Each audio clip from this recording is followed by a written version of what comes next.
Bismillahirrahmanirrahim. Assalamualaikum warahmatullahi wabarakatuh. Alhamdulillah, salatu wassalamu ala rasulillah wa ala alihi wa sahbihi wa mawala. Rabbana shrah lana sudurana wa yassir lana umurana. Ibu-ibu yang Allah muliakan dan bapak-bapak yang Allah muliakan, alhamdulillah pada pagi hari ini kita bisa berkumpul di tempat yang penuh berkah ini. Semoga Allah jadikan pertemuan ini menjadi amal soleh bagi kita. Salat dan salam semoga tercurahkan kepada Nabi Muhammad SAW, pada keluarganya, para sahabatnya. Semoga Allah berkenan mengumpulkan kita bersama mereka di surganya kelak. Suara cukup jelas? Suara cukup jelas. Jelas. Jelas ya. Alhamdulillah. Pagi hari ini kita bahas hadis Nabi Shallallahu Alaihi Wasallam ya. Kalau 2 pekan lalu mohon maaf saya tidak bisa hadir karena harus ke kota, maksudnya ke ibu kota, ke Jakarta, sehingga alhamdulillah bisa digantikan ya. Nah, pekan ini alhamdulillah bisa hadir.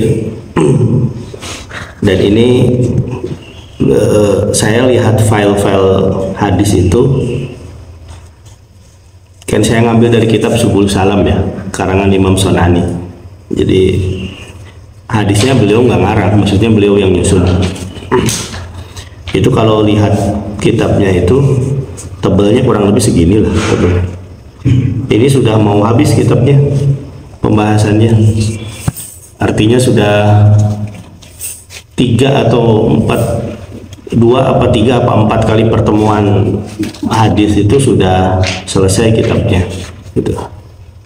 Nah, saya tuh semalam sempat berpikir kira-kira kalau sudah habis, kalau tafsir masih panjang ya pembahasannya, kira-kira apa pembahasannya, mungkin nanti beranjak ke Injil, bukan? Kita beranjak ke pembahasan Sahih Muslim ya, hadis yang termaktub dalam Sahih Muslim.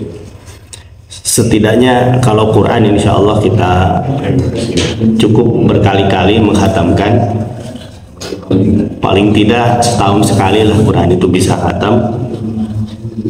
Nah, kalau hadis paling tidak Sahih Bukhari atau Sahih Muslim itu seumur hidup pernah membacanya gitu. Walaupun mungkin tidak hafal karena memang sulit untuk menghafalkan Sahih Bukhari atau Sahih Muslim, tapi paling tidak kita pernah melewati lembaran-lembarannya, hadis-hadis Nabi SAW. Walaupun dalam Sahih Muslim itu banyak pengulangan hadis. Dalam satu bab itu bisa ada beberapa hadis, hanya periwayatnya yang beda. Ada beberapa hadis yang sama pengulangan, tapi periwayat dari kalangan sahabatnya beda. Tapi itu tidak ada masalah ya, artinya karena ada banyak hadis Sahih Muslim yang tidak dirangkum oleh Imam Sonani dalam kitab Subul Salam gitu. Itu mungkin demikian. Nah, ini di akhir-akhir hadis ini yang disusun dalam kitab Subul Salam, di antara hadisnya itu adalah hadis ini nomor 438 sampai hadis 1443, dan semuanya sekarang sudah masuk babul azkar, bab-bab tentang zikir yang maksur dari Nabi Shallallahu Alaihi Wasallam. Jadi kalau dikatakan zikir apa yang paling istimewa, zikir yang memang pernah diucapkan oleh Nabi Shallallahu Alaihi Wasallam atau pernah dicatat oleh Allah dalam Al-Quran. Nah, diantaranya ini hadis an Abi Hurairah radhiyallahu anhu qala Rasulullah Shallallahu Alaihi Wasallam. Dari Abu Hurairah radhiyallahu anhu berkata Rasulullah Shallallahu Alaihi Wasallam, yaqulullah ta'ala, Allah berfirman. Berarti ini hadis qudsi. Nah, hadis qudsi itu bisa sahih, bisa dhaif. Kan hadis qudsi itu definisinya sampai kepada siapa periwayatan gitu. Kalau hadis Nabi itu kan ada hadis Maqtu, mauquf, marfu. Maqtu itu sampai kepada tabi'in, mauquf itu sampai kepada sahabat, kalau marfu sampai kepada Rasul. Nah, hadis kursi itu di atasnya sampai kepada Allah. Tapi ini tidak berbicara apakah sahih atau dhaif. Makanya ada yang sahih, ada yang dhaif. Nah, di sini karena diriwayatkan oleh, ada penjelasan diriwayatkan oleh Ibnu Majah, Ibnu Hibban, kemudian juga Imam Bukhari ikut mengomentari, maka di sini adalah hadis sahih. Yaqulu ta'ala, Allah berfirman, ana ma abdi ma dzakarani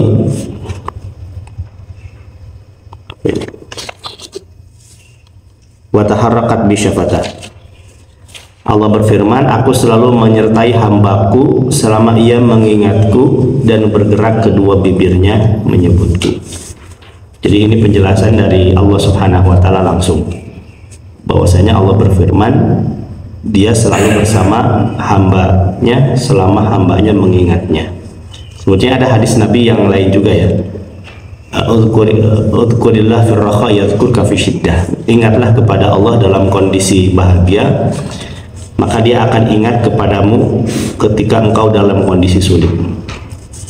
Kalau hadis yang kedua ini, tuntunan dari Rasul yang paling utama ingat kepada Allah itu ketika dalam kondisi bahagia.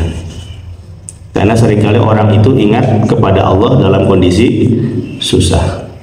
Makanya banyak orang yang, termasuk kita lah, bukan kita, saya itu nggak boleh mengklaim orang ya, saya gitu. Begitu khusyuknya doa berharap kepada Allah itu ketika dalam kondisi susah gitu. Relatif orang itu lebih soleh gitu, dalam kondisi susah. Tapi ketika dalam kondisi bahagia seringkali lupa. Nah, kata Rasul, ingatlah kepada Allah dalam kondisi lapang, maka Allah akan ingat kepadamu dalam kondisi susah. Nah, tapi kalau ini sifatnya umum-umum. Aku, kata Allah, selalu menyertai hambaku selama ia mengingatku. Sejauh mana seorang hamba mengingat Allah, Allah akan mengingatnya. Dan bagaimana di antara bukti ingat Allah? Wa taharrakat syafatah, yaitu ketika bibirnya basah menyebut nama Allah Subhanahu wa ta'ala. Dan minimal itu adalah setelah sholat. Itu zikir minimal itu setelah sholat. Kalau setelah sholat sangat minim zikirnya, bahkan boleh jadi tidak berzikir, dan di luar sholat sama sekali tidak mengingat Allah, khawatir kena yang Allah catat dalam Quran surat An-Nisa ayat juz 5 ayat ke berapa ya, sebentar, wala yadhkurunallaha illa qalila.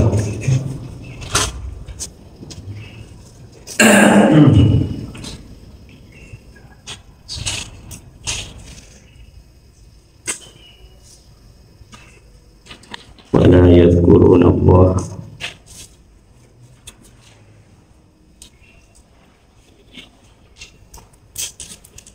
Quran surat An-Nisa ayat 142. Innal munafiqina yukhadi'una Allah wa huwa khadi'uhum. Sesungguhnya orang munafik itu menipu Allah, padahal Allah yang memperdaya mereka. Wa idza qamu ila sholati qamu kusala. Dan apabila mereka salat dengan rasa malas. Yura'una an-nasa wa la yadhkuruna Allah illa qalila. Dan kalaupun mereka salat, mereka berharap dilihat oleh orang.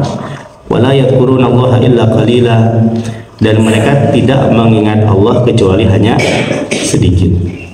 Jadi di antara ciri orang munafik itu orang yang zikirnya sedikit gitu. Apalagi setelah sholat tidak ada zikir sama sekali.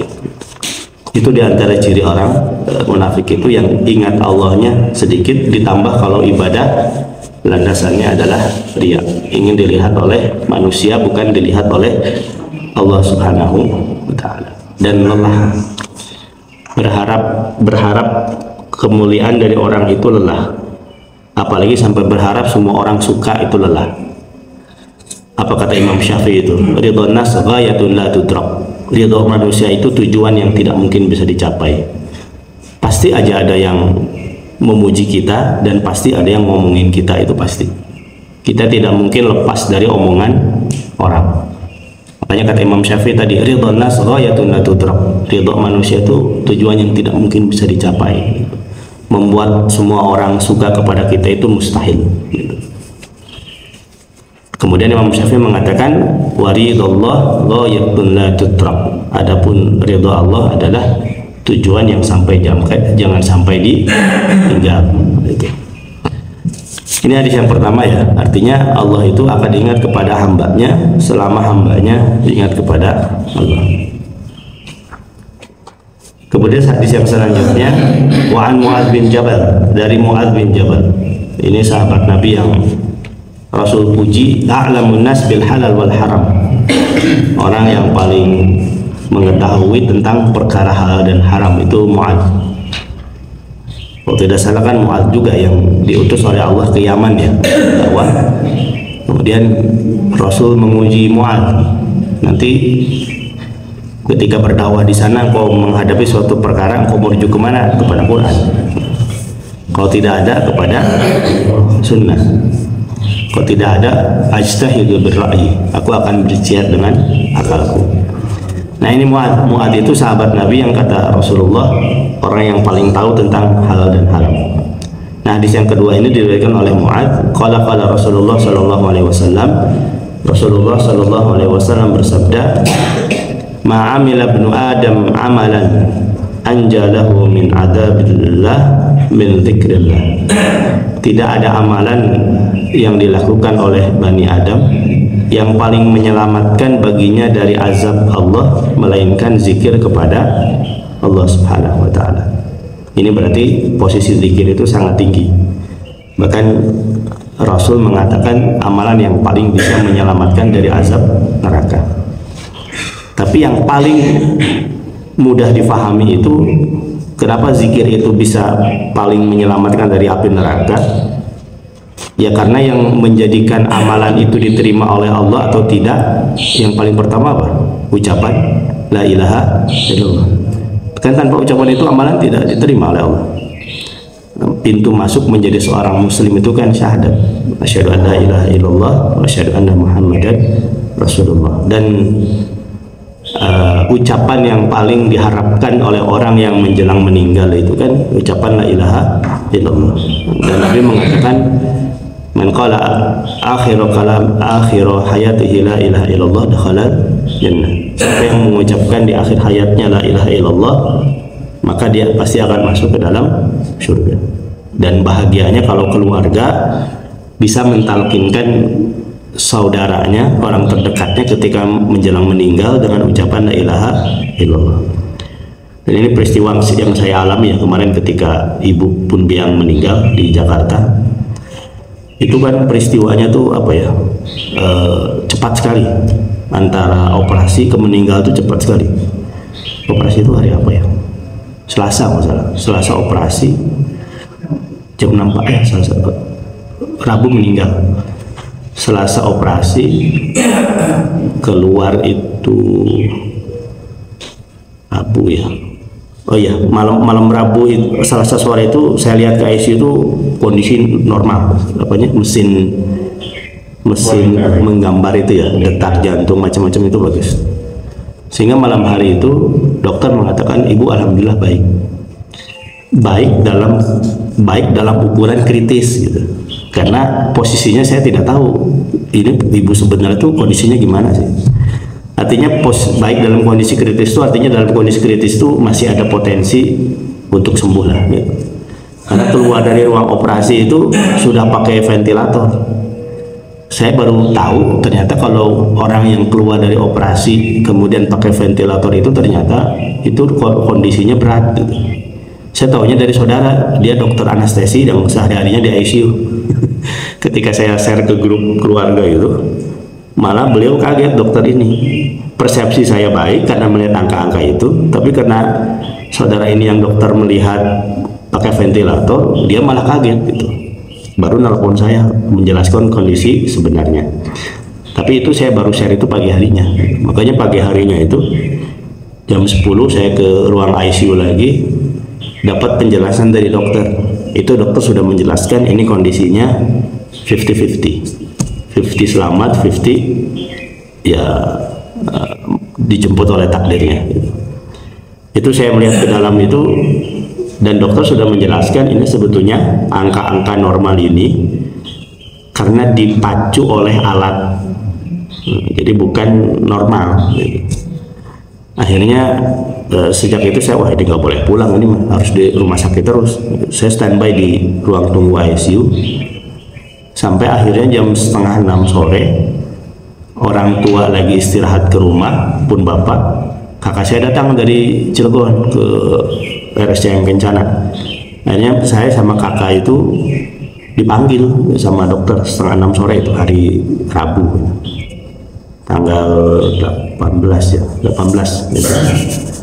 Itu dokter lebih menjelaskan lagi.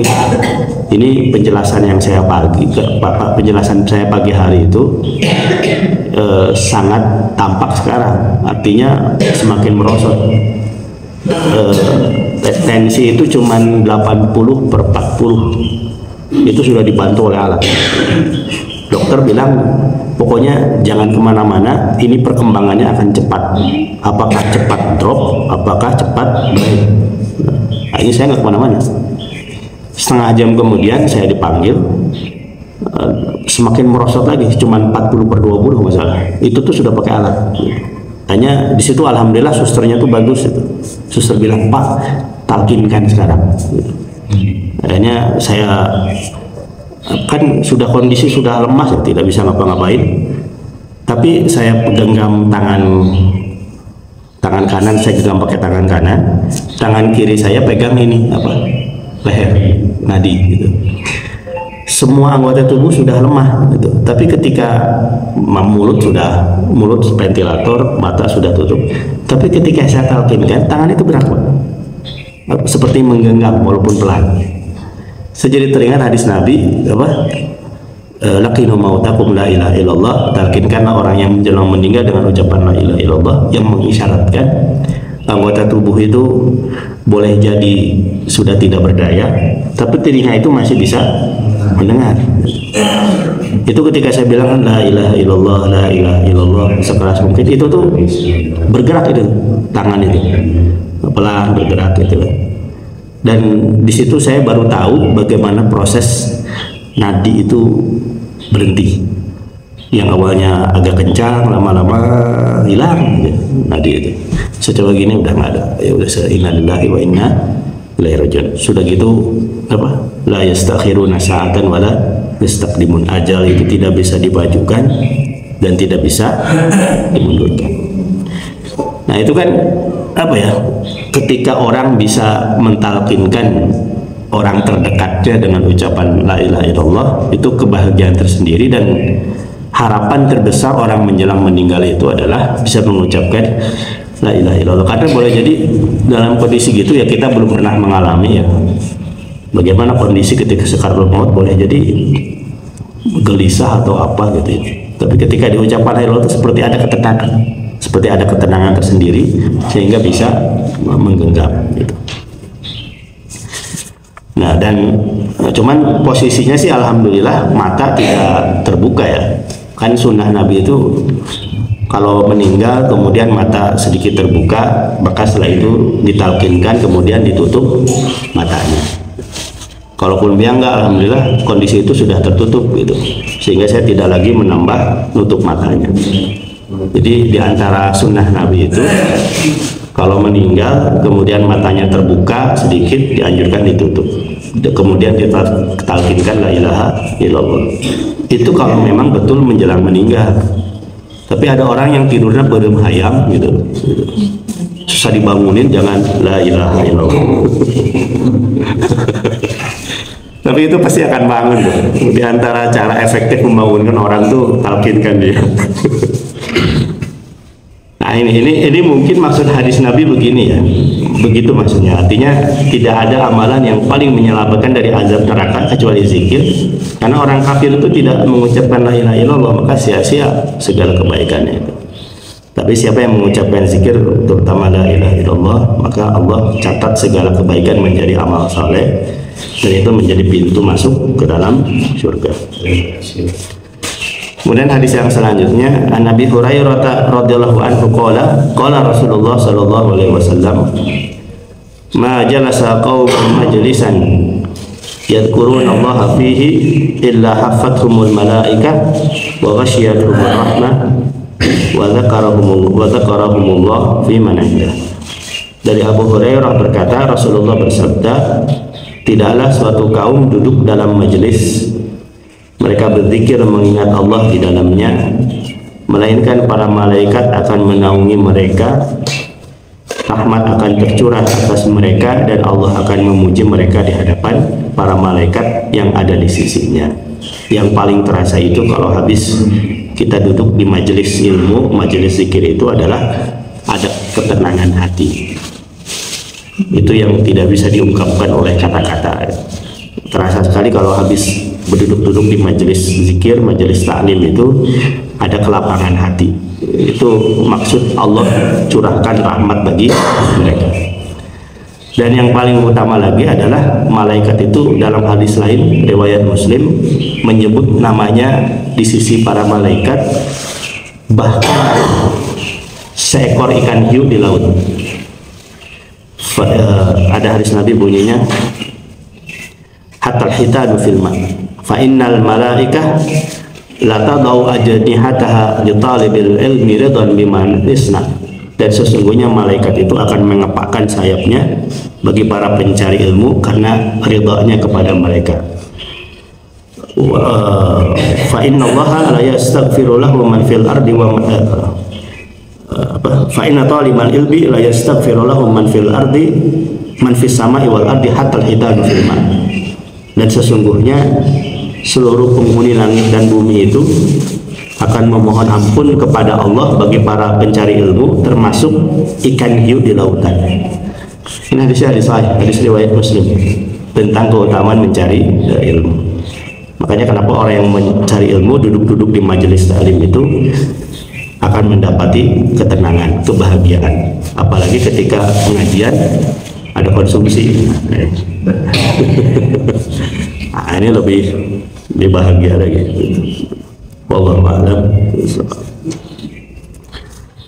Hadis yang selanjutnya, anhu masih Abu Hurairah radhiyallahu anhu qala Rasulullah sallallahu alaihi wasallam, ma qa'ada qaumun maq'adan lam yadhkurullaha fihi wa lam yusallu 'alan nabi illa kana alaihim hasratan yaumal qiyamah. Dari Abu Hurairah berkata, Rasulullah bersabda, tidaklah suatu kaum duduk di sebuah majelis berkumpul, tidak berzikir mengingat Allah di dalamnya, dan tidak bersalawat atas Nabi Shallallahu Alaihi Wasallam, melainkan akan menjadi penyesalan atas mereka pada hari kiamat nanti. Ini anjuran, perintah, kalau kita duduk-duduk membicarakan sesuatu, awalilah dengan zikir dan awali dengan salawat. Makanya kenapa selalu diawali pujian kepada Allah, salawat kepada Nabi, itu tuh ada perintahnya. Di antaranya adalah hadis ini. Termasuk kalau bisa, walaupun itu mungkin di dalam hati, di forum-forum umum. Jadi kalau forum-forum umum kita berkumpul, walaupun tidak berbicara masalah agama, paling tidak MC atau pemimpin perkumpulan, kalaupun tidak diucapkan secara lisan, paling tidak dalam hati awali dengan pujian dan sholawat atas Nabi Shallallahu Alaihi Wasallam. Karena kalau tidak ini ujungnya pertemuan tersebut akan menjadi penyesalan di akhirat, atau paling tidak dengan ucapan sholawat dan pujian Allah di awal itu menjadi pengingat tidak ada pembicaraan yang tidak bermanfaat dalam perkumpulan tersebut. Kan piraku lagi kumpul membicarakan siasat kelicikan, diawali dengan mari kita bersyukur kepada Allah, salawat atas Nabi. Ternyata bicara masalah bagaimana strategi manipulasi anggaran, gitu, nggak mungkin. Jadi paling tidak jadi pengingat agar pembicaraannya itu tidak menyimpang dari apa yang sudah dituliskan oleh Allah Subhanahu wa Ta'ala. Maka diawali dengan pujian kepada Allah dan salawat kepada Nabi Sallallahu Alaihi Wasallam. Lalu hadis yang selanjutnya an Abi Ayyub Al-Ansari radhiyallahu anhu qala qala Rasulullah sallallahu alaihi wasallam man qala la ilaha illallah wahdahu la syarikalah lahul mulku wa lahul hamdu wa huwa ala kulli syai'in qadir 10 marrat kana kaman ataqa arba'atan anfus min walad Ismail. Dari Abu Ayyub berkata, Rasulullah bersabda,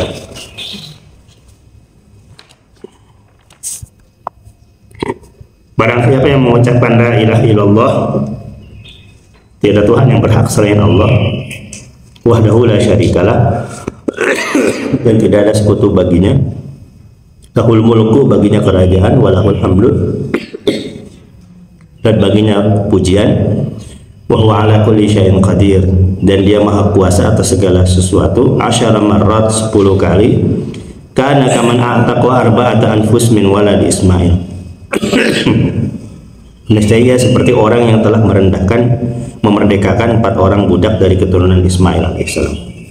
Ini besarnya pahala mengucapkan kalimat itu 10 kali, karena membebaskan satu budak itu pahalanya besar. Maksudnya budak pada zaman itu ya, sekarang sudah tidak ada perbudakan, yang ada budak letik gitu. Perbudakan sudah tidak ada. Nah, itu mengucapkan kalimat ini saja pahalanya 4 kali. Kenapa ada kalimat min waladi Ismail? Maksudnya adalah dari budak orang-orang Islam. Karena Nabi Muhammad itu tidak bisa lepas dari sosok Nabi Ismail. Muhammad ke Ismail itu kan turunan ya. Nabi Muhammad itu, aduh ya Allah, Nabi Muhammad itu turunan Nabi Ismail ke 22. Jadi antara Nabi Ismail dengan Nabi Muhammad itu ada 21 generasi.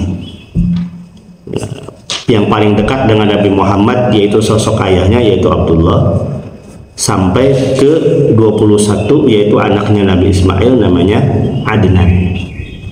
Adnan itu anaknya Nabi Ismail. Terus kalau diurut ke bawah, setelah Adnan itu ada 20 orang, sampai yang di atas Nabi Muhammad itu namanya adalah Abdullah, yaitu ayahnya Nabi Muhammad sallallahu alaihi wasallam. Nah, ini budak dari anak Ismail itu artinya adalah budak-budak dari keturunan Nabi Ismail, yang otomatis adalah seorang muslim, pahalanya besar gitu. Ini pahala mengucapkan yang tadi. Dan yang terakhir, an Abi Hurairah radhiyallahu anhu qala qala Rasulullah sallallahu alaihi wasallam man qala subhanallah wa bihamdihi mi'ata marrat khattat anhu khatayahu wa in kanat misla zabadil bahr. Barang siapa mengucapkan subhanallah wa bihamdih sebanyak 100 kali, maka akan dihapus kesalahan-kesalahannya meskipun sebanyak buih di lautan.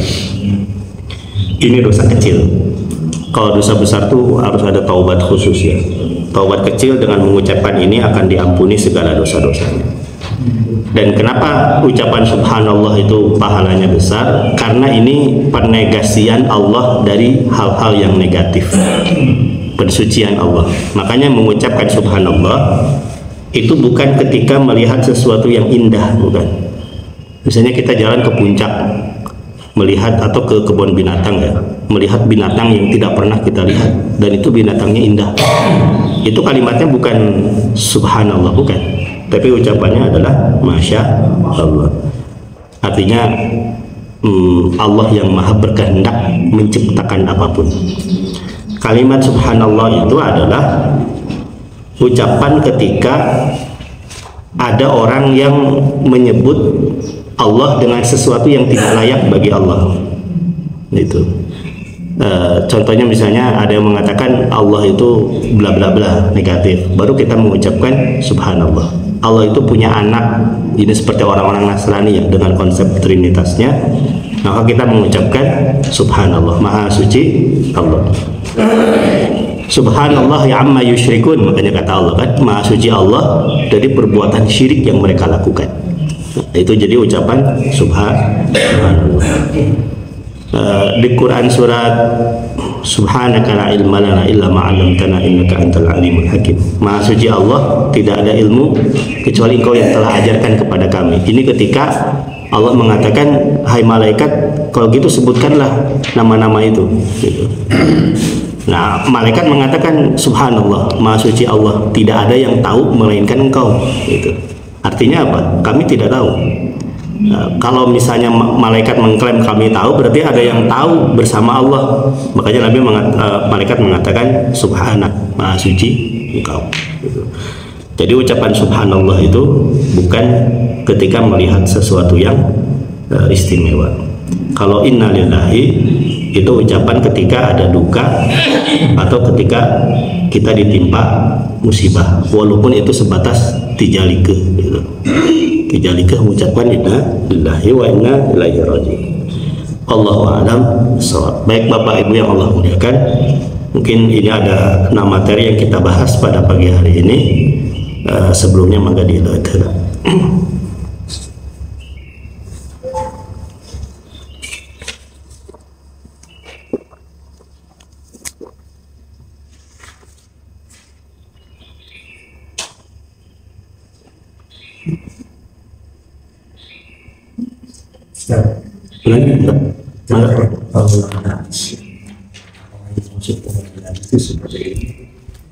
Kan di sini yang hadis nomor 1443 yang terakhir tuh.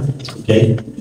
Karena saya mau jawab subhanallah wa bihamdihi masuk dalam sebanyak 10 kali ini saya akan dihapus kesalahannya. Benar ada hadis lain, ada hadisnya yang berbeda. Ada kalimat yang diucapkan itu mudah tapi apalnya besar, subhanallah subhanallah azim. Apakah itu yang dimaksud pengulangan itu?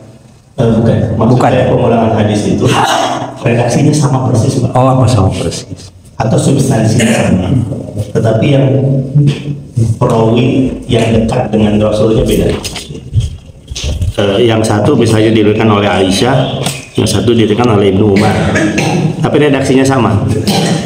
Berarti ini jalur perawi hadis dari kalangan tobakat perawi paling tingginya itu sahabat yang mendengarkan bukan hanya Aisyah tapi Umar juga. Artinya jadi penguat. Karena ada hadis Nabi yang perawi dari kalangan sahabatnya itu cuma satu. Seperti hadis innamal a'malu binniyat.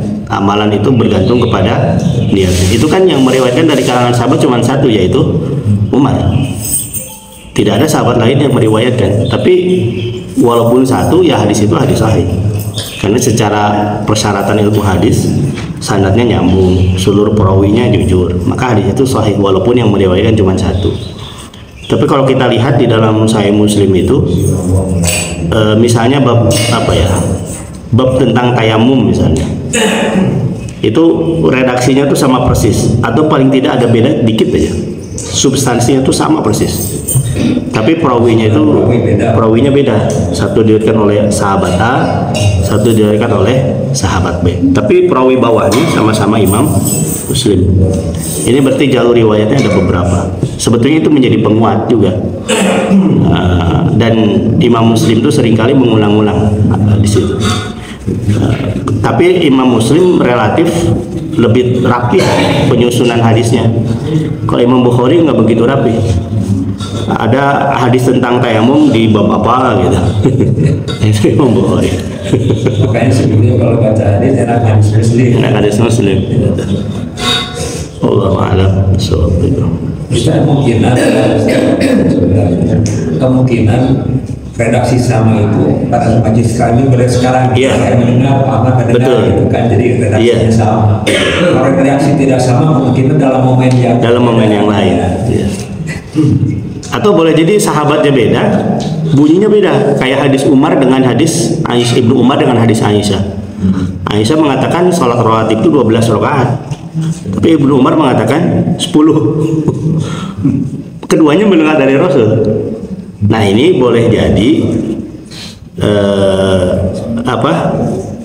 kalau Umar tuh menyaksikan bagaimana Rasul sholat rawatib, boleh jadi ada sesuatu yang disaksikan oleh Aisyah tapi Ibnu Umar tidak menyaksikan gitu. Bedanya apa? Masalah qobliyah zuhur.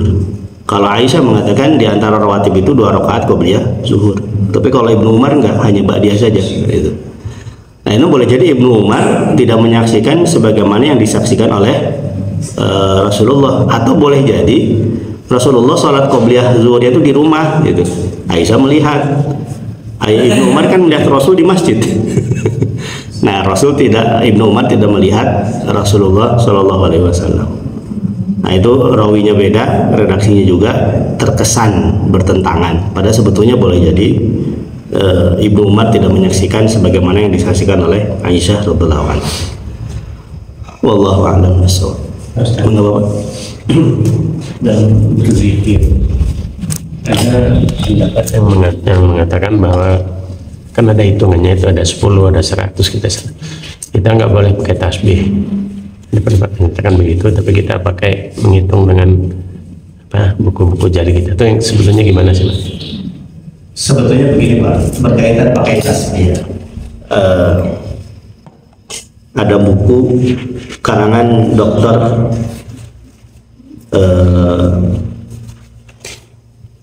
ya Allah lupa namanya As-Subhah, bahasa Arabnya tasbih itu subhah.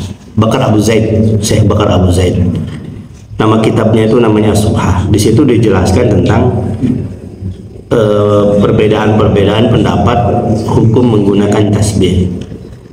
Kebetulan beliau lebih cenderung berpendapat tidak menggunakan tasbih dengan berbagai macam argumentasinya ya. Cuman kalau saya lihat begini, menggunakan tasbih itu tergantung daripada niat kita. Memang hadis Nabi itu redaksinya menggunakan tangan, bahkan tangan pun tangan kanan itu yang subhanallah pakai jari ini ya, bukan dua-duanya gitu. Itu menggunakan tangan kanan. Itu secara harfiah redaksinya memang begitu. Nah, cuman yang jadi pertanyaan, apakah redaksi demikian kemudian difahami yang bersamaan terlarang menggunakan tasbih? Kita melihat dari dua aspek gitu ya. Kalau melihat bahwasannya ibadah zikir itu adalah ibadah ritual sebagaimana salat, maka itu bisa difahami berarti tata caranya harus mirip seperti Rasul yang menggunakan jari, tidak menggunakan tasbih. Tapi kalau melihat zikir itu adalah ibadah yang sudah selesai daripada ibadah sholat, kan dilakukan setelah sholat ya, setelah salam sholatnya beres gitu, dan tasbih itu hanya sebatas wasilah, hanya sebatas alat, bukan bagian daripada ibadahnya. Esensinya itu kan mengucapkan la ilaha illallahnya, itu tuh hanya sebatas alat. Maka itu berarti menggunakan tasbih tidak ada masalah. Sebetulnya itu cara pandang saja, Pak. Kalau saya melihat ya, apakah mau menggunakan tasbih atau tidak, kalau menurut saya sih ya tidak ada masalah, silahkan saja. Walaupun secara pribadi saya tidak pakai tasbih, bisi ical berat bawahnya gitu. Saya cenderung pakai tangan gitu kan, lebih praktis. Apalagi ada zikir ya. Itu sabaraha ya. Apalagi ada zikir yang pakai tasbihnya itu tasbih cetak-cetok tuh, cetak. Kalau cenderung itu ya, kalau kata saya sih janganlah mengganggu, apalagi kalau konteksnya habis sholat ya gitu. Saya melihat sih aspek itu aja sebetulnya sih. Ya mau pakai silahkan, tidak. Kalau pakai ya itu anggap itu sebagai sarana saja, sebagaimana kita sholat pakai sajadah gitu. Nabi kan tidak pernah sholat pakai sajadah gitu. Tapi demi kenyamanan sholat ya pakai sajadah. Nabi itu sholat pakai sepatu ketika di jalan, pakai sandal. Makanya di antara sunnah sholat itu pakai sandal dalam kata pendapat para ulama itu. Kenapa? Konteksnya dulu masjid itu tanah. Coba sekarang kita sholat di masjid pakai sandal, ketua DKM marah. Karena konteksnya yang beda. Jadi anggap tasbih itu seperti sajadah ketika sholat. Anggapnya seperti itu. Nabi tidak pernah menggunakan hal tersebut. Satu lagi itu ketika habis meludah itu, oh iya, saya bayangkan meludah itu dulu tanah. Iya. Sekarang seperti itu. Satu lagi, ada lagi pendapat yang menyatakan bahwa tidak perlu zikir setelah sholat. Oh, mungkin kalimatnya bukan tidak perlu zikir, tidak perlu doa. Zikir atau zikir. Saya kok zikir baru dengar sekarang, Pak. Tapi yang debatable itu masalah doa setelah salat. Kalau zikir mah, kalau ada yang mengucapkan gitu kayaknya nggak pas, Pak. Betapa banyak riwayat yang mengatakan Nabi itu mengucapkan Allahumma antas salam wa minkas salam sampai akhir. Itu hadisnya udah bertebaran. Ya, saya bacanya di medsos ya. Jadi dia juga nggak menyatakan bisa gitu kan. Jadi saya pikir ini cuma pendapat barangkali. Cuma kita yang menyikapinya gitu. Kalau kata saya sih itu kurang tepat, Pak. Nggak usah dianggap lagi. Iya. Tapi kalau doa memang terjadi perbedaan pendapat. Ada yang mengatakan setelah assalamualaikum itu cukup zikir, tidak doa. Tapi ada yang mengatakan ya setelah zikir ya berdoa. Penyebabnya satu hadis beda penafsiran. Bunyi hadisnya itu begini. Di antara doa mustajab itu adalah fi duburi kulli shalah, di akhir setiap sholat. Itu di antara doa mustajab itu fi duburi kulli shalah, di akhir setiap sholat. Apa definisi akhir itu? Apakah setelah salam ataukah di penghujung tahiyat sebelum salam? Bagi yang berpendapat zikir setelah sholat zikir kemudian doa, ya berarti di akhir sholat itu setelah salam. Ini yang rata-rata diamalkan oleh mayoritas lah gitu. Tapi ada juga yang berpendapat di akhir sholat itu sebelum salam. Landasan mereka apa? Yang hadis Nabi, siapa dianjuran tentang mengucapkan Allahumma inni a'udzubika min adzabi jahannam wa min adzabil qabri wa min fitnatil mahya wal mamat wa min fitnatil masiihid dajjal. Itu kan diucapkan oleh Nabi sebelum salam memang. Nah, apakah Nabi ketika mengatakan fi duburi kulli shalah itu merujuk kepada hadis yang tadi, yang Allahumma inni a'udzubika itu, ataukah merujuk kepada setelah zikir gitu. Itu satu hadis penafsirannya dua gitu. Cuman kata saya begini ya, orang sholat itu kan diawali, definisi sholat itu kan diawali dengan takbir, diakhiri dengan salam gitu. Artinya setelah salam itu kita bebas melakukan apapun, hanya dianjurkan setelah itu zikir.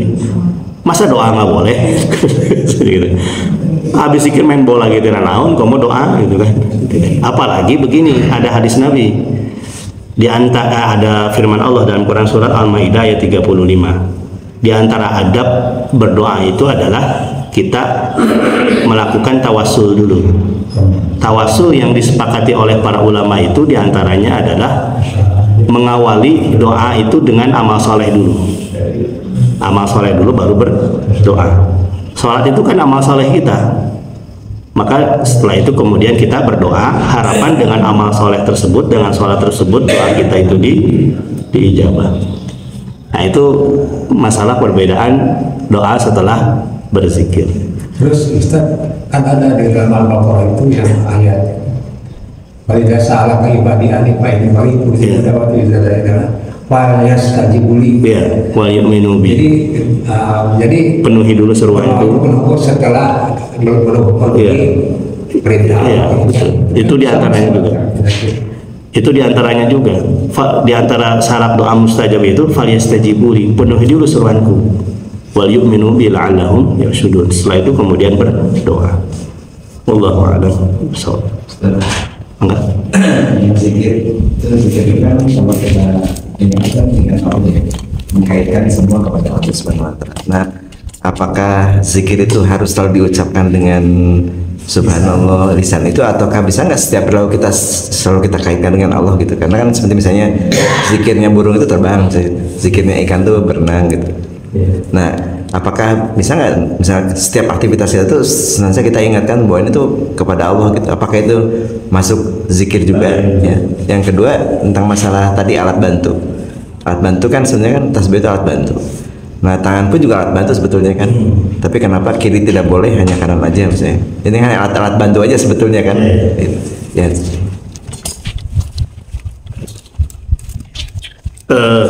Yang pertama apa tadi ya? Oh ya, tentang zikir ya.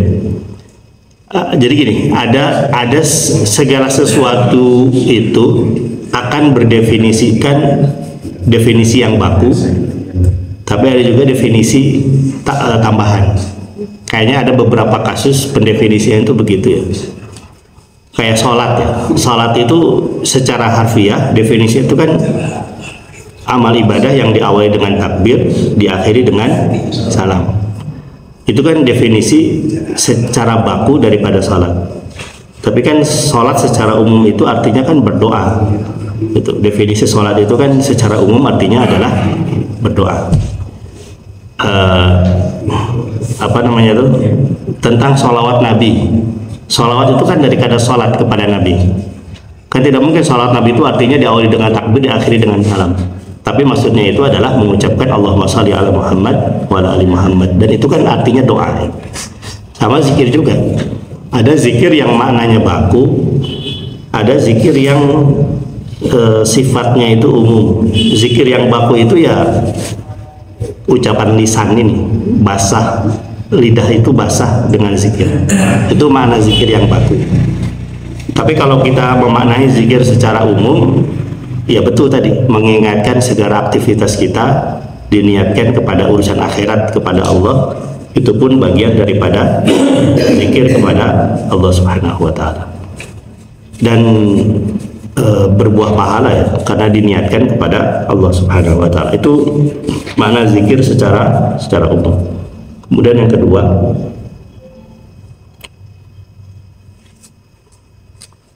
nggak penting. Kemudian yang kedua apa tadi ya? Oh ya, alat bantu. Itu tuh persaksian ya, bukan Rasul melarang pakai tangan kiri, tapi persaksian Aisyah kalau tidak salah, bagaimana Rasul zikir. Dan Rasul itu zikir pakai tangan kanannya, yang disaksikan oleh sahabat Nabi itu. Bukan ada redaksi Nabi melarang, bukan melarang tangan kiri, bukan. Tapi Nabi mengatakan tangan kanan. Ini pun sebetulnya pemaknaan hadis ini itu ada yang harfiah, ada yang tidak. Kawan saya itu saking cara berpikirnya sangat harfiah sampai mengatakan zikir pakai tangan kiri itu bid'ah, artinya tertolak gitu, bahkan berdosa gitu kan. Itu betul-betul memahami redaksi hadis itu secara tekstual gitu. Sehingga mutlak zikir itu harus pakai tangan kanan gitu.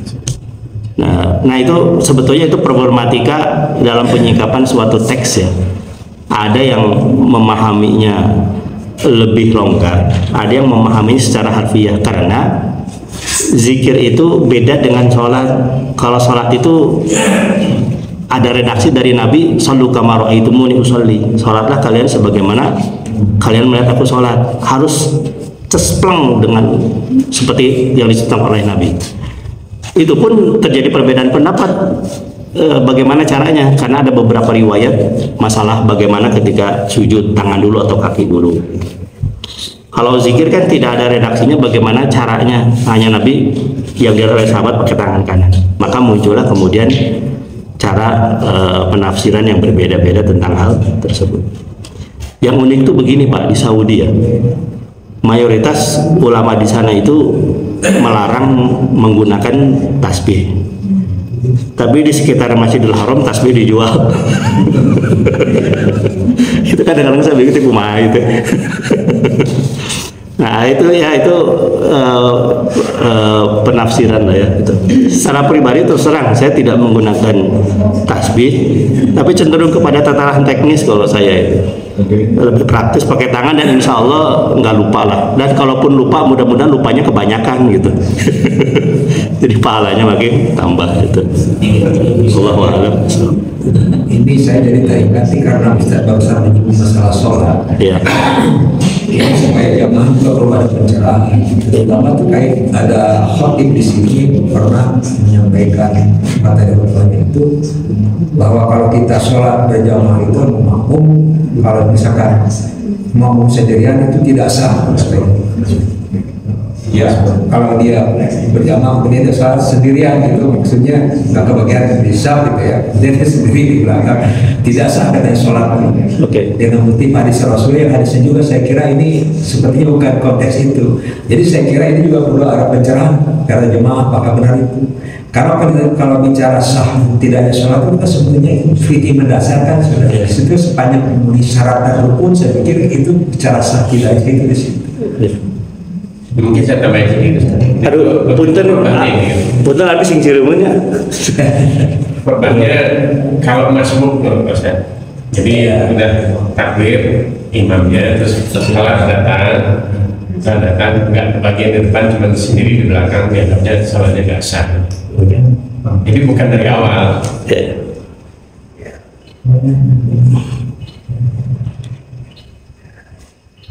Redaksi hadisnya begini.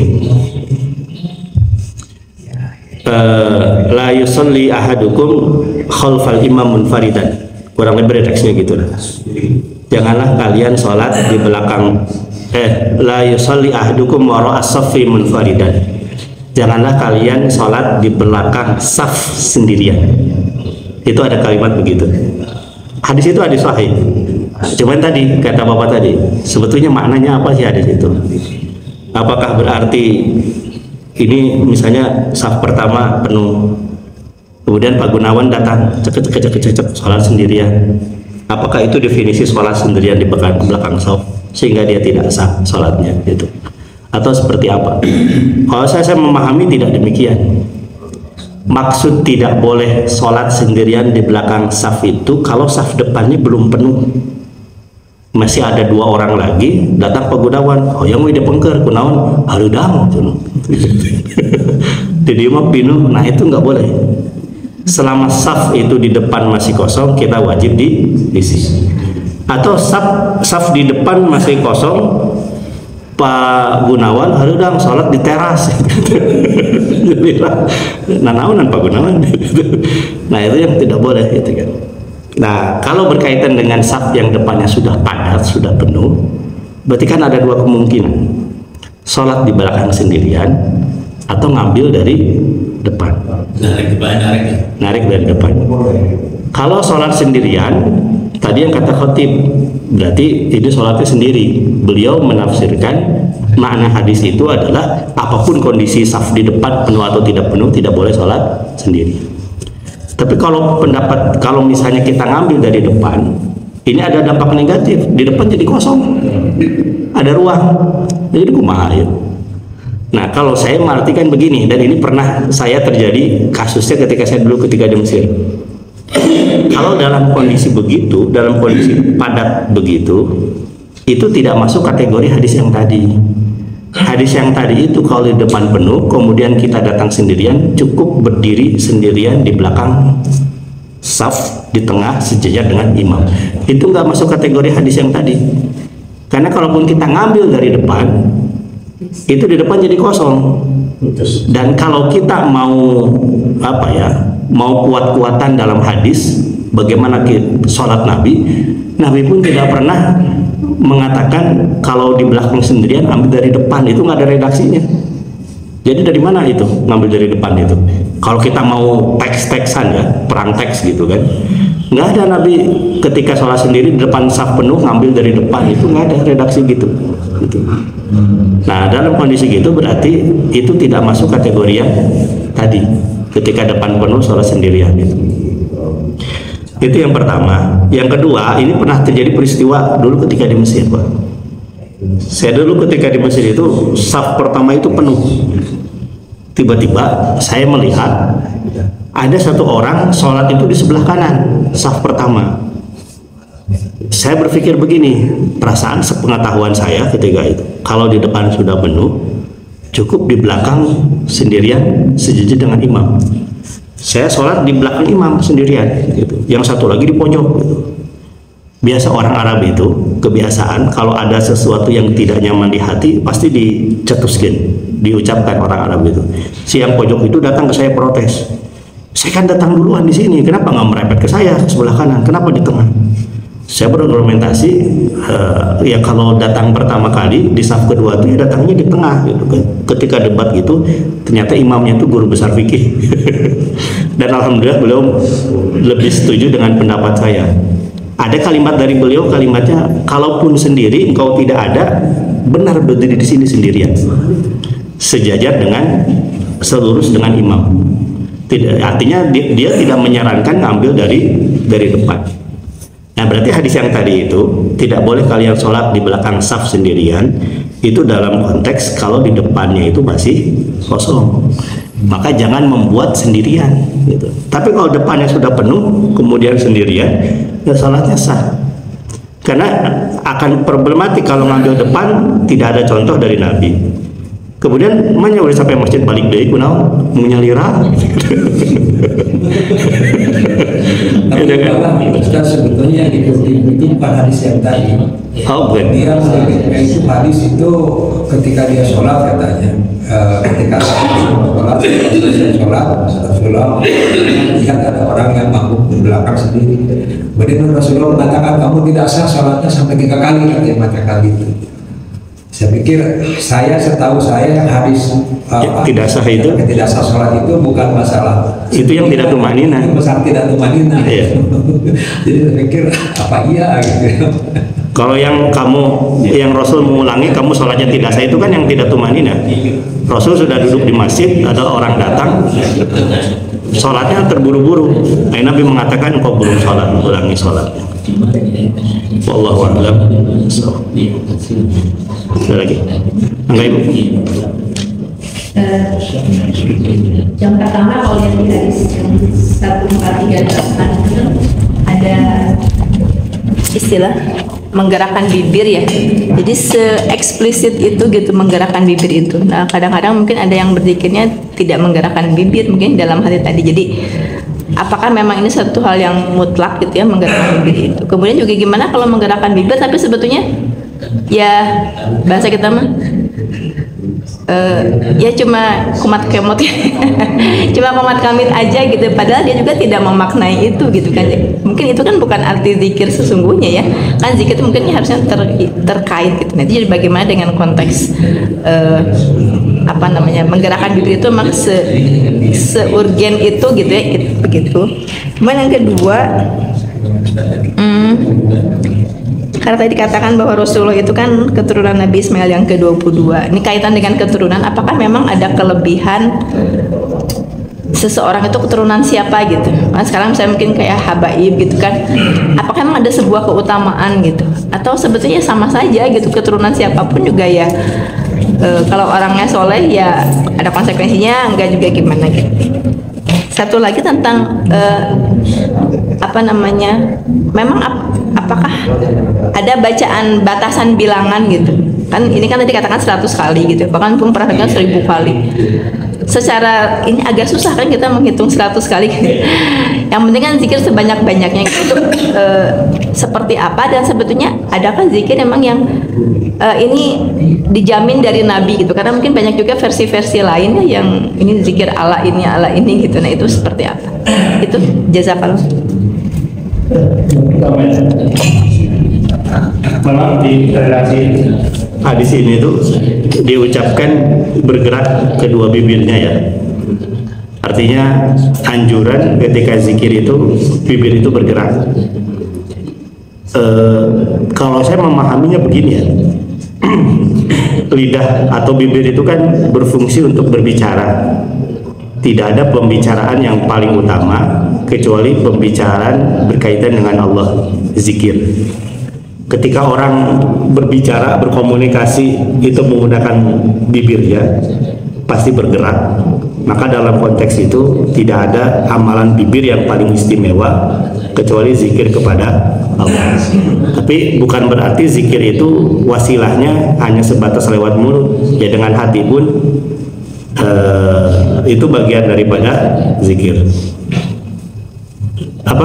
Lahum qulubun, dalam hadis Nabi bukan la yubsiruna biha. Ada dalam hadis Nabi itu hati yang selalu berzikir itu kan hati, bukan bibir. Jadi konteksnya kalau saya melihat itu dia kan amalan fungsi bibir lidah itu kan untuk berbicara. Tidak ada amalan dari bibir yang paling utama selain zikir kepada Allah, maka konteksnya pasti bibir. Tapi bukan berarti tidak ada cara lain untuk berzikir. Ya bisa juga dengan hati. Langsung loncat ke yang 3 dulu ya.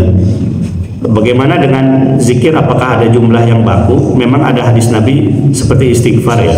Siapa yang istighfar 100 kali? Kalau ini kan yang terakhir subhanallah ya. Tapi ada juga zikir. Nabi itu beristighfar 100 kali. Apakah harus baku memang 100 kali? Kalau saya melihat hadis-hadis gitu tuh lebih cenderung kepada motivasi. Nabi saja yang sudah diampuni dosa-dosanya, zikirnya, istighfarnya sampai 100 kali. Siapalah kita gitu. Makanya minimalis gitu kan. Tapi apakah harus baku persis 100 kali? Ya enggak, lebih banyak ya lebih baik. Apalagi tadi betul ngitungnya susah 100 kali. Baru 50 genap lupa lagi sabar gitu. Nah, apalagi Pak Gunawan sambil rundutan. Maka itu tuh kalau saya tidak bilangan baku, tapi itu adalah kalimat motivasi ya untuk berzikir. Kayak zikir habis sholat subhanallah 33 kali, alhamdulillah 33 kali. Ya itu anjuran minimal 33 kali lah. Kalaupun tidak sampai 33 kali ya itu baik juga. Tapi kalau lebih ya itu alhamdulillah gitu. Kalaupun tidak ada apa-apa Ustaz. Kalaupun tidak pun tidak ada masalah. Dan sunnah. Itu kalimat motivasi ya, gitu. Kalimat motivasi. Nah, adapun yang kedua, apakah ada keistimewaan mengenai keturunan? Bisa ada keistimewaan, bisa tidak. Kalau secara umum manusia itu dinilai bukan dari keturunannya. Bahkan keturunan Nabi pun sebelum Nabi Muhammad ada yang kufur. Mana istimewanya itu kan? Keturunan Nabi pun ada yang kafir gitu. Dan sekarang misalnya yang para habaib mengklaim keturunan Nabi, secara substansi kan tidak ada keistimewaan. Kalau dia berbuat dosa ya tetap dosa, berbuat baik ya tetap berbuat baik, di depan hukumnya sama gitu. Tidak kemudian keturunan Nabi kemudian dia ada pengistimewaan diskon dosa gitu, tidak ada, sama saja gitu. Hanya secara khusus ada kalimat ahlul bait.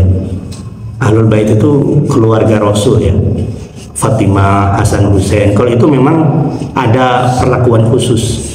Tapi kan itu jarak dari Nabi kan hanya beberapa orang saja, nggak sampai kepada sekarang. Gitu. Itu hanya perlakuan khusus saja. Bagaimana kita harus menghormati ahlul bait, gitu. Itu hal yang demikian. Jadi ada secara umum, tapi secara umum tidak ada keistimewaan. Innal fata man yaqulu ana dha wa laysal fata man yaqulu kana abi. Pemuda yang sejati itu, ini pepatah Arab ya, yang mengatakan inilah aku, bukan inilah bapakku. Wallahu a'lam. Kalau saya yang zikir itu ada kan yang al-masyhur, ada juga mungkin yang dari majelis. Jadi yang mana yang harus diambil? Sebagaimana sebaik-baik doa itu adalah doa yang dipanjatkan oleh para nabi, zikir pun sama. Zikir yang paling istimewa itu adalah zikir yang sudah diucapkan oleh nabi, baik Nabi Muhammad atau nabi yang sebelumnya, yang termaktub dalam Quran. Itu definisi maksurat itu. Kayak zikirnya Nabi Yunus alaihissalam kan, ketika ditelan paus, falamma dan ketika dia berada di dalam paus, ya Allah, la ilaha illa anta subhanaka inni kuntu minadh dhalimin. Maha suci Engkau ya Allah, sesungguhnya aku termasuk orang-orang yang la ilaha illa anta subhanaka inni kuntu minadh dhalimin. Tidak ada Tuhan selain Engkau, Maha suci Engkau, inni kuntu minadh dhalimin, sesungguhnya aku termasuk orang yang zalim. Itu tidak diucapkan oleh Nabi, tapi diucapkan oleh Nabi Yunus. Itu doa maksurat, zikir maksurat itu. Zikir yang paling istimewa itu adalah yang sudah dicontohkan oleh Nabi, baik Nabi Muhammad maupun sebelumnya, sebagaimanapun doa demikian. Wallahu a'lam bishawab. Baik, mungkin sekian dulu Pak Ibu ya, sudah siang. Mohon maaf atas segala kekurangan. Rabbana atina fid dunya hasanah wa fil akhirati hasanah wa qina adzabannar. Subhanaka Allahumma wa bihamdika asyhadu an la ilaha illa anta astaghfiruka wa atubu ilaik. Assalamualaikum warahmatullahi wabarakatuh.